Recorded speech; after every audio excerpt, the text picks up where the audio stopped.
안녕하십니까, 박사입니다. 우크라이나 전황을 보면 러시아가 헤르손에서 병력을 드네프르 동안으로 일단 재배치를 완료하고 방어선을 구축했습니다. 큰 그림을 보면 우크라이나군이 헤르손에 입성했으니 러시아의 패주로 비춰질 수도 있습니다. 러시아는 굉장히 빠르게 민간인들을 소개시키고 군도 철수를 마쳤습니다.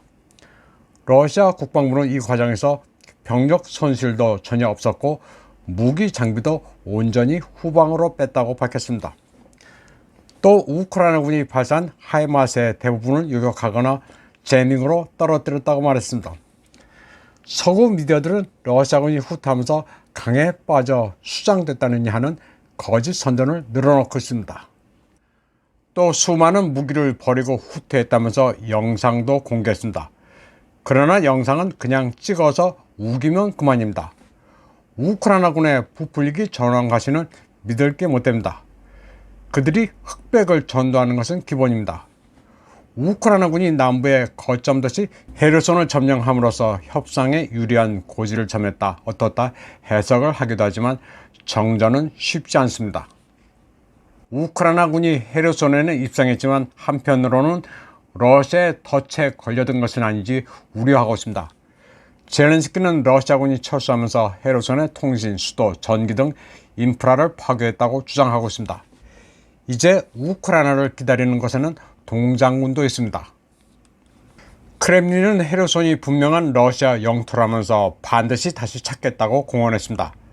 반면 젤렌스키는 도네츠크, 루간스크, 자포리자도 다 내 나라 또는 푸틴과는 협상할 수 없다고 허세를 부리고 있기 때문에 현 시점에서 타협은 불가능합니다. 또 표면적으로 우크라이나가 큰 성과를 거둔 것으로 보이는 만큼 미국은 무기와 자금을 더 퍼줄 모양새입니다.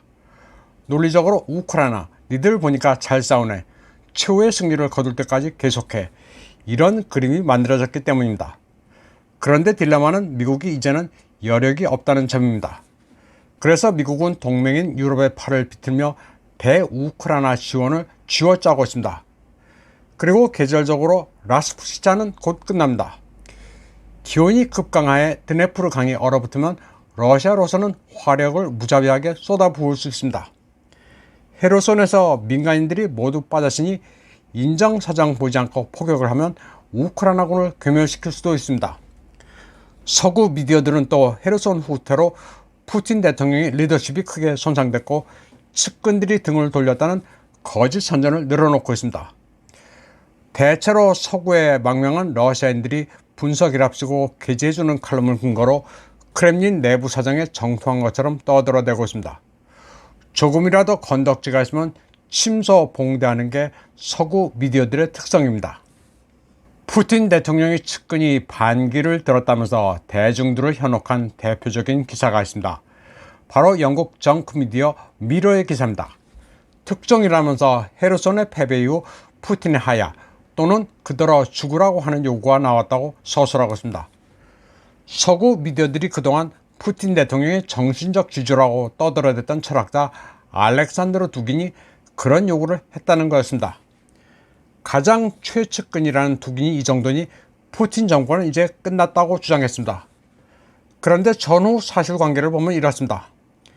헤르손의 상실은 사실 두긴으로서도 큰 충격이었습니다. 두긴은 철학자, 사상가이지 야전 군사 지휘관이 아니기 때문에 헤르손 철수를 감성적으로 바라볼 여지는 충분히 있습니다. 그는 텔레그램에 이렇게 썼습니다. 헤르손은 버려졌다. 러시아 도시 벨고로드, 쿠르스크, 도네츠크, 심페로폴 같은 러시아 지역 중 하나가 버려졌다. 이를 보고 아무렇지도 않다면 당신은 러시아인이 아니다. 러시아인은 이제 고통의 이를 갈고 괴로워하며 가슴이 찢어지는 것 같다. 당신의 눈앞에서 자녀, 형제, 어머니, 아내가 죽임을 당하는 것 같으니 이를 보고도 고통을 느끼지 않으면 당신은 아무것도 아니라고 썼습니다. 두기는 그러면서 이에 대한 책임은 국가 권력에 있다. 러시아는 대통령에게 절대적이고 포괄적인 권한을 부여한 전제주의 국가다. 이 같은 절대 권한은 절대적인 책임도 수반한다. 전제 정치는 성공하는 경우 권력의 무제한, 실패 시에는 책임의 무제한을 의미한다고 적었습니다.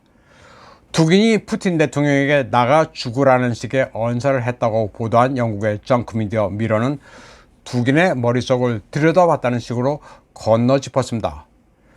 두긴이 절대 권력과 절대 책임을 언급한 것은 분명히 제임스 프레이저의 황금 가지에서 모티브를 얻었을 거라고 주장했습니다. 인류 문화사를 다룬 걸작인 황금 가지는 가공의 스토리가 하나 있습니다. 절대적인 파워를 가진 군주가 긴 가뭄에 비를 불러오지 못한 책임을 지고 죽임을 당했다는 이야기입니다. 절대 권력을 가지고도 백성을 구하지 못했으니 죽어 마땅한 전제 군주의 예를 들어 두긴이 푸틴을 비난했다는 식으로 미러는 보도했습니다. 다만 두긴이 헤르손 양보에 대해 통탄했던 것만은 사실입니다. 그는 굉장히 격정적인 어조로 전쟁에 임하는 마음가짐을 새롭게 해야 한다고 호소했습니다. 그는 텔레그램에 단장의 괴로움을 이렇게 적었습니다. 헤르손의 상실은 국민들이나 대통령에게는 고통이다. 권력 엘리트들은 가만히 있어서는 안 된다. 히스테리와 지루한 대화의 공허함이 엄습하고 있다. 적이 러시아 도시를 침공했는데 어떻게 팝 콘서트를 열 수 있느냐. 평시에는 몇 사람이 사고로 사망해도 애도를 하고 행사를 취소한다. 러시아 도시가 대량 학살을 시도하는 무자비한 자격에 침략당하고 있다. 이제는 전시 가요를 부르면서 싸울 태세를 갖춰야 한다고 말했습니다. 다시 말해 두긴은 푸틴 대통령을 비난한 게 아니라 왜 저 무자비한 적들을 경멸하지 못하느냐는 답답함에 토로했습니다. 두긴은 자신이나 다른 애국자들이 푸틴에게 등을 돌렸고 심지어 하야를 촉구했다는 미래의 왜곡 보도가 있자 여기에 정면으로 반박했습니다. 그는 텔레그램에 이렇게 적었습니다. 서방과 우크라이나 정보심리특수작전센터는 헤르손이 넘어간 뒤 나와 애국자들이 푸틴에게 등을 돌리고 퇴진을 요구했다는 가짜뉴스를 퍼뜨리기 시작했다. 그리고 내 메시지까지 인용해 왜곡을 하는데 아무도 이를 믿지 않는다고 말했습니다. 아무도 푸틴에게 등을 돌리지 않았고 나와 러시아 애국자들은 그를 전적으로 지지한다고 말했습니다. 또 헤르손을 상실한 고통은 누구나 같다. 우리는 푸틴에게 충성을 다하고 특수군사작전과 러시아를 끝까지 지지한다. 그러나 러시아에 너무 많은 압력을 가하고 있는 서방은 어떤 상황에서도 러시아와 푸틴이 굴복하지 않는다는 것을 이해하지 못하고 있다고 말했습니다. 그러면서 우리는 굴복하지 않는다. 러시아를 궁지로 몰아넣는 것은 서방과 인류에서 자살 행위라고 말했습니다. 그는 또 러시아의 사상, 이념이 두려워서 인류의 완전한 절멸을 받아들이는 것은 어리석은 일이라고 서방에 경고했습니다. 두긴이 영국의 정크 미디어의 왜곡에 대해 정면으로 반박했지만 서방의 선전도구는 일단 지르면 그만입니다. 팩트가 아니라 특정 의도를 가지고 왜곡하는 게 일상이 됐습니다. 그러니 오보로 드러나도 절대 정정 보도는 하지 않습니다. 두긴은 이제 전쟁은 그 자체로 받아들여야 하며 국민과 국가가 하나가 돼 임해야 한다고 말했습니다. 두긴은 서방을 사탄으로 간주하고 러시아로서는 인류의 적에 맞서 싸우고 있다는 게 그의 생각입니다.